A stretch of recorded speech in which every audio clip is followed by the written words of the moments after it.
Hello and welcome to my channel. You see, somebody is doing a damage control. After several backlashes and several criticisms online about what he said concerning the Igbo people, he's trying to, correct himself. But I still notice the pride in him. Yes, that pride has not disappeared. And he doesn't want to say sorry. He's still pointing it at God. But we are here to trash it again. This pastor has been, condemning the Igbos, saying all sorts of things. But this time around, people came out and he was totally shunned. He was asked to keep quiet. This one touched him. He went to his ex, formerly Twitter. And I will show you the video he now did. But we are still going to trash him. Yes, we trash him with love. We are going to trash him. We are here to expose evil. We will not tolerate it again. I'll play his video now. And after his video, we give him another Wotorwoto. And a lot of people gave him Wotorwoto. Not just this channel. And more Wotorwoto is coming. This time around, from wherever you are coming, Wotorwoto will follow you. Let me play his video and we'll be right back. That reminds me of something that is going on in the internet. They misquote me. They said, oh, I am not hate of any ethnicity, either Hausa or Igbo. The only thing is obey. Hey, people, we are killing him. We take him to China. We will report it to America. You report it to London. Who is afraid of who? I'm not afraid of anybody. The point is, obey. Do this to reverse certain things. My point is, this is my view about it. This is what the Lord said. I don't understand any other thing more than that. It's up to you now to twist it to your taste and use it to fight. That's your business. Then the one is obey. What is the message? Obey. So, Igbos, I am not against anybody. I have said what the Lord said. It's up to you to now interpret it to your own taste, to what will suit you. Then you can use it to do anything you want. If you like, obey. If you like, don't obey. So for you to move forward, you must obey. For you to succeed, you must obey. Obedience is the answer to success of any human life. The thing might be difficult. People don't want to hear anything that we give them entrances. Anything that will be difficult. Look at the entrances of your life. Obey. Listen. That's it. Let's stop the propagandas. I've said what the Lord told me.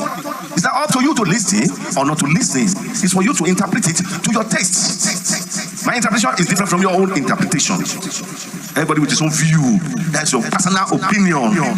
I can say, move. You can give it different interpretation.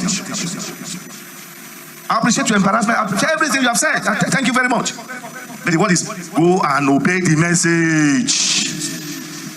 Stop pulling. You too, obey the message. What is the message says? No find faults in the message. Don't find faults in the world. Appreciate God. For anything that God has told you, obey. Appreciate God. And last year, 2022, I spoke boldly, courageously that don't vote for APC. If you vote for APC, this is what will happen. Did heaven falls? No. They didn't ask for the solution. Are we not experiencing it? Oh, yes, sir. We are experiencing it. God can tell you that, see, what you are looking for, this is the step to take. Don't take it otherwise. Don't take it otherwise. The more you are giving it your own interpretation, the more difficult you will be finding it. Some people find difficulty in solution. That's because we are not obedient. If anything that fake says, you are replying to fake, meaning that you are also a fake. If I'm fake, don't reply. Ignore the word of that fake. Then if you reply fake, meaning that mentally you are fake and physically you are fake. Very well, sir. You understand? Very well. So don't reply fake when somebody is fake. Avoid fake. Disassociate yourself from fake things. Go and look for genuine. And don't respond to any fake messages. You try at alert. Oh, this one is fake. Oh, then don't listen to that fake message. Otu damage control. Oga, you don't enter, you don't enter. You be our topic for some time. And I know a lot of people are, we are correcting you. They say the Lord says.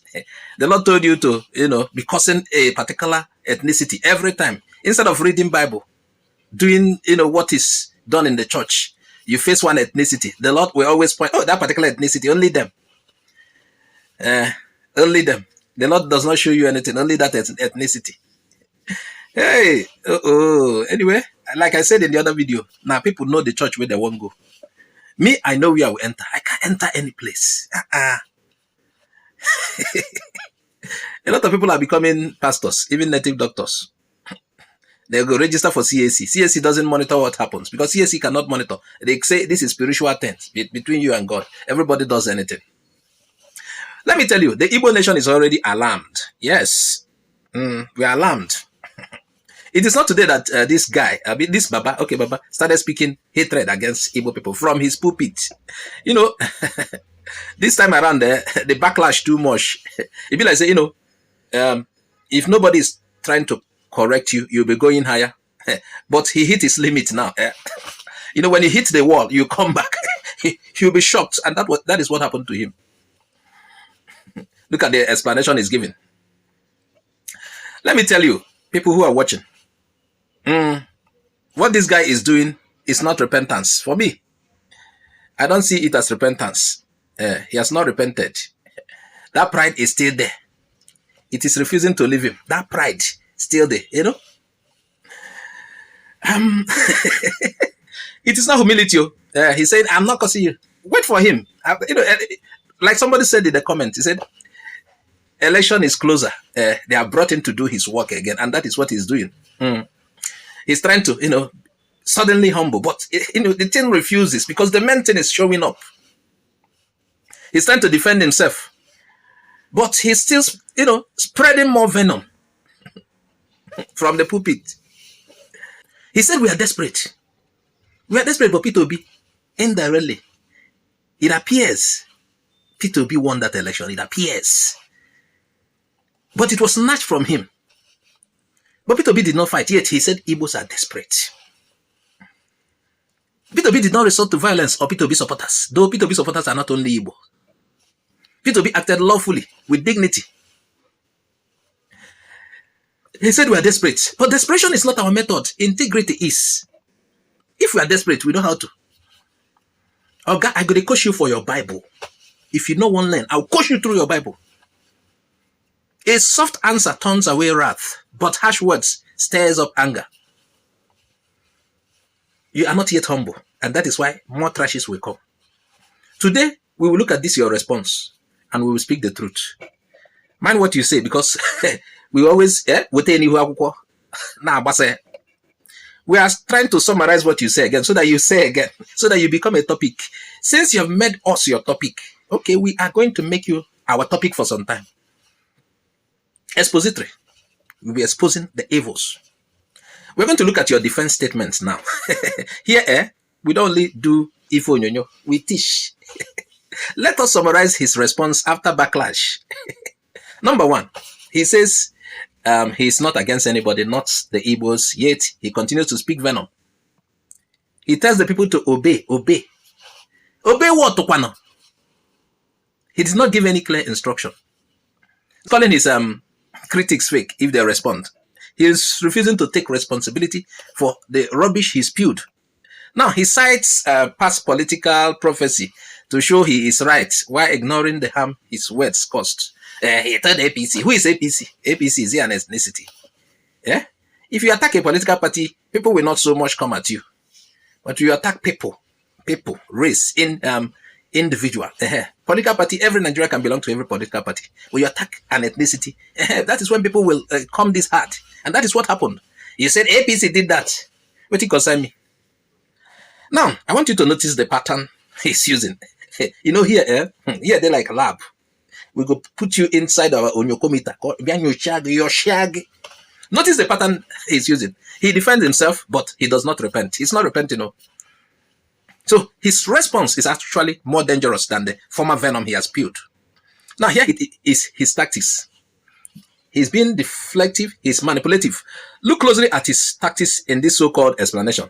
He's deflecting now. He blames the internet, the critics, even foreign countries, instead of facing the consequences of his words. He's also using the divine shield. He repeatedly says, the Lord told me, as if that cancels accountability. The Lord told me. I wonder which Lord. People can hear the devil. Some people can hear the devil and think he's God. Do you know that? Let me tell you something. A lot of churches today, a lot of pulpits, I don't know whether if that one followed for church. Okay. A lot of pulpits today have lost it. It has come to a point, some of them do not know when the Holy Spirit lives because they are not receptive to the signal. Some of them might be called early. I don't know. Are you called, sir? But they don't get signal again. They have been cut off since. So they don't know whether the Holy Spirit is around or not. Now let's go to his third style of trying to get away from it. He's blaming the victim. He labels anyone who challenges him as fake. Hey! And this particular one is ambiguous. He commands his people to obey. Remember, his command like telling people to obey. It is vague, and it's threatening. He wants you to obey the nonsense he's spewing. Obey, just obey. Obey, Ginikwano. Okay, I'll be teaching you with verses this morning. I have read my first verse. Let me read my second verse. Proverbs 12:17. A truthful witness delivers soul, but a false witness speaks lies. Hey! We see clearly here. His word confuse people and deflect blame. He's been on a music law rather than healing or uniting communities. Now, this one he said again, does it bring any healing? You are in our onyokomita. If you talk again, we put it under our onyokomita and look at it. So he repeatedly tells people to obey. But what are we obeying? Is it to obey that we are cursed? Is it to obey that we cannot rule Nigeria? What does he doesn't want to land. He doesn't know how to get out of it. It's just like you drive your car into a park where there are many cars and people were parking smoothly, paving way for how they will exit. But you parked your own wrongly and somebody, some other cars came and following your pattern, they blocked you and you're looking for how to leave. You understand? What are we going to obey? Is it obeying the cause that you cause us or accepting the cause that you cause the Igbo race? The guy is filled with tribal bias. True obedience leads to God and justice, not human intimidation. You understand? Let me quote another verse for you. Proverbs 3:5-6. Trust in the Lord with your heart and lean not on your own understanding. In all your ways, acknowledge him and he shall direct your paths. One is judged by their actions, not by words alone. We have seen you, Oga, we know you. I don't know if there's any form of repentance you will showcase that we will not know the sign you are giving. Obey what? We cannot obey someone who spreads hatred and claims it is coming from God. No, that is not obedience to God. That is sin. Obey someone who is spewing hatred. Obey Guinea. What is there to obey in your statement? Yeah? After being criticized, instead of repentance, he defends himself. He says he's not talking to Igbo. Then he tells you, I'm not afraid of anybody. I'm not afraid of. He doesn't want to acknowledge the harm he has caused. And instead, he calls his critics fake. Say, if it is fake, why respond to fake? Then you're also fake. Okay? Continue in your kind of sermon. We will continue following you. We'll continue correcting you in our way. Continue your kind of sermon. We are not begging you to change. Did anybody beg you? Oh, God, you have to repent from this. No. The backlashes were hammering. Nobody begged you. But I want to tell you, because you are coming from the angle of the church. Let's read Matthew 12:36 to you. Okay? It says, but I tell you that everyone will have to give account on the day of judgment for every empty word they have spoken. For you that says it is God when God has not spoken. For you that uses venomous remark on your pulpit. For you that constantly attacks an ethnicity. From a pulpit you said you are worshiping God from. You will give account. You. I'm reading the word from, that book you are holding. I don't know if you're holding the Bible in that church. I don't know if what they read there is Bible. I don't know. Maybe. But if you're holding the Bible, that Bible will judge you. Let me tell you. If you like, keep avoiding responsibility. It is very dangerous for a so-called spiritual leader in a multi-ethnic nation like Nigeria. Despite what P2B did after what appears like a snatched victory, you still said we are desperate. Only God can forgive you. What Peter B did is like, if I want to quote a Bible verse to suit that, I would say, better a patient person than a warrior. Those with self-control than those who take a city. You can see that in Proverbs 16:32. I planned these broadcasts very well. Despite our dignity and our patience, the patience of P2B. P2B shows there was a protest already building up. It was already building up. People were saying, allow us, we are not happy. Our mandate was snatched or stolen. P2B said, no, I want to follow the legal means. Even if what it takes for him to ignite the fire is right on, he did not. And he said, Igbos are desperate. Oga.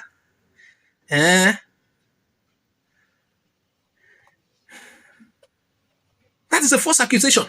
You have to say sorry to Igbo. Stop saying this is from God. You have to say sorry to us. You have to apologize.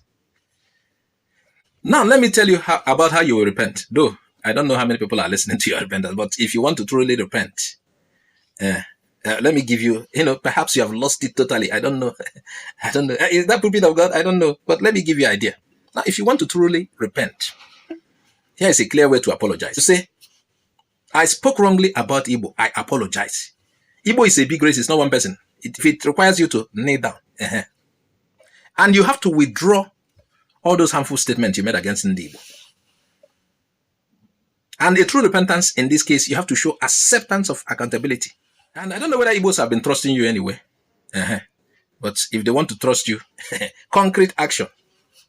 And I want to advise you again, using that same Bible. I don't know if you're using the Bible or whether you're using another book, but if you're using the Bible, I will advise you from that same Bible. Read the book of Proverbs 28:13. It says, whosoever conceals their sins does not prosper, but the one who confesses and renounces them finds mercy. Some people say they are a sorcerer. Some say it is, I don't know, but I want you to repent truly. I've spelled out to you what we expect if you want to repent, and not another defensive Yahweh sermon. You understand? If you want to truly repent. Meanwhile, to my Igbo brothers and sisters, let us not be distracted by his words. Let us continue to act with dignity, lawfulness, and faith in God. We are not desperate.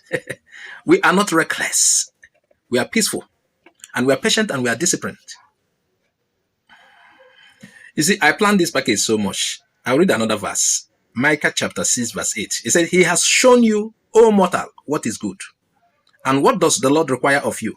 To act justly and to love mercy and to walk humbly with your God.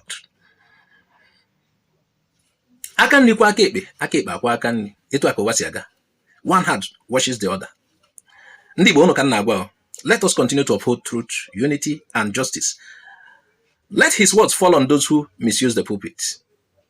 We will continue to speak, we continue to teach and act in the light of God's justice. I'm Azuka OJ. I say bye-bye for now.